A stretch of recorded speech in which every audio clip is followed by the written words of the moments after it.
Welcome back to America's Fractured Politics.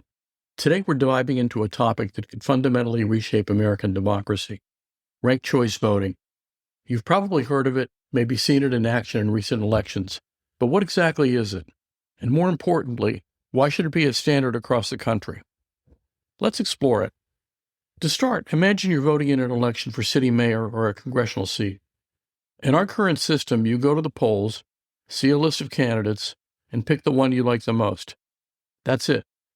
Your vote counts for that candidate. But what happens if your preferred candidate isn't quite enough to win? Or if that candidate is a long shot?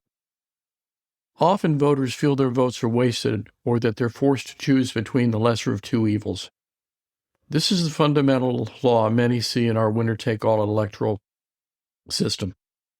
Ranked choice voting seeks to fix this. Instead of choosing just one candidate, voters rank their preferences: first choice, second choice, third choice, and so forth, up to the limits set by the election. If no candidate secures a majority of first-place votes, the candidate with the fewest votes is eliminated.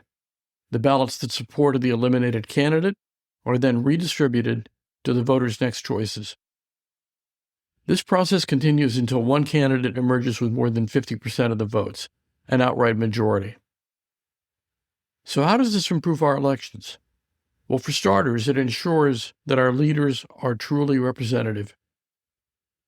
When a candidate wins with a majority of votes, transferred through multiple rounds, it's clear they have broad support from the electorate. No more elected officials who win with only a small plurality, often left to govern without the backing of most voters. In jurisdictions where ranked choice voting has been adopted, even just as a test, it's shown to promote more civil campaigns. Candidates vie to earn second and third choice votes, which incentivizes them to appeal to a wider audience rather than attack their opponents harshly. Historically, campaigns in places such like Maine and New York City had become less combative, focusing more on issues and policies that matter to voters than on personal attacks. Now, let's talk about diversity in elections. Our current system often discourages underrepresented groups from running because of structural barriers: high costs, limited name recognition, or fears of splitting the vote. But with ranked choice voting, candidates of color, women, independents, and newcomers find a fair playing field. They can campaign without fearing that splitting the vote will hand victory to their opponents. As a result, elected officials better reflect the demographics and diverse perspectives of the communities they serve. Beyond fairness and diversity, ranked choice voting also benefits taxpayers and governments. Traditional runoff elections can be costly, sometimes running into millions of dollars, and require voters to turn out twice. Ranked choice voting allows the election to be decided in a single round, saving money and reducing voter fatigue. It's a more efficient, cost-effective way to determine winners. But what's the evidence that this system actually works? Quite a lot, it turns out. Maine and Alaska, for example, have recently adopted ranked choice voting, and their experience has been overwhelmingly positive. Maine, the first state to implement it statewide, has seen elections that are more representative and campaigns that are less negative. Voters report feeling more engaged and confident that their votes matter. And nationally, public support for ranked choice voting has been increasing, especially among younger voters who want their voices heard, without the distortions of strategic voting or spoiler candidates. Speaking of strategic voting, trying to game the system by voting insincerely to prevent an undesirable candidate from winning.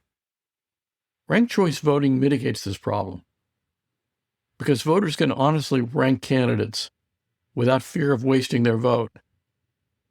They're more likely to express their true preferences. This leads to election outcomes that better reflect the genuine will of the people. Now, some critics argue that ranked choice voting is too complicated or confusing. But in reality, voters adapt quickly once they understand the process. Many jurisdictions provide clear instructions and practice ballots, and the system is straightforward. Rank your candidates in order of preference. Once you do it a few times, it becomes second nature. And importantly, the benefits far outweigh the initial learning curve. Think about the broader implications. Moving to ranked choice voting nationwide would weaken the duopoly of the two major parties, which often benefit from a system that discourages third-party and independent candidates from challenging. It could open the door for more diverse candidates and ideas, invigorate voter participation, and reduce the polarization that dominates many races. It's not just theory. Countries and cities around the world are already demonstrating the system's potential. Ireland, Australia, New Zealand, and many countries in Europe employ some form of ranked choice or similar preferential voting systems. And they often see better representation, less extreme polarization, and more coalition building. Why shouldn't the United States, arguably the most influential country in the world, follow suit? Let's remember that the core of democracy is fairness, making sure every vote counts, and that winners genuinely represent the preferences of the electorate.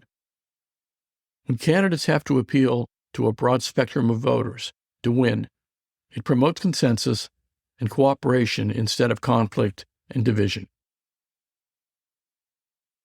In sum, adopting ranked choice voting nationwide isn't just a reform. It's a revolution in how we think about elections. It makes voting more meaningful, campaigns more respectful, and outcomes more representative of everyone's voice. The evidence shows it. It works, and the benefits are undeniable. If we want a stronger, fairer democracy, it's time to embrace ranked choice voting. This isn't just about fixing elections. It's about fixing our democracy. It's about building trust, fostering civility, and creating a political system that truly reflects the will of the people. The future of American democracy depends on us taking bold steps. Ranked choice voting is one of those steps, and it's time to make it happen. This has been America's Fractured Politics. Thanks for listening in, and remember, regardless of the system of voting we have, please vote. Thank you.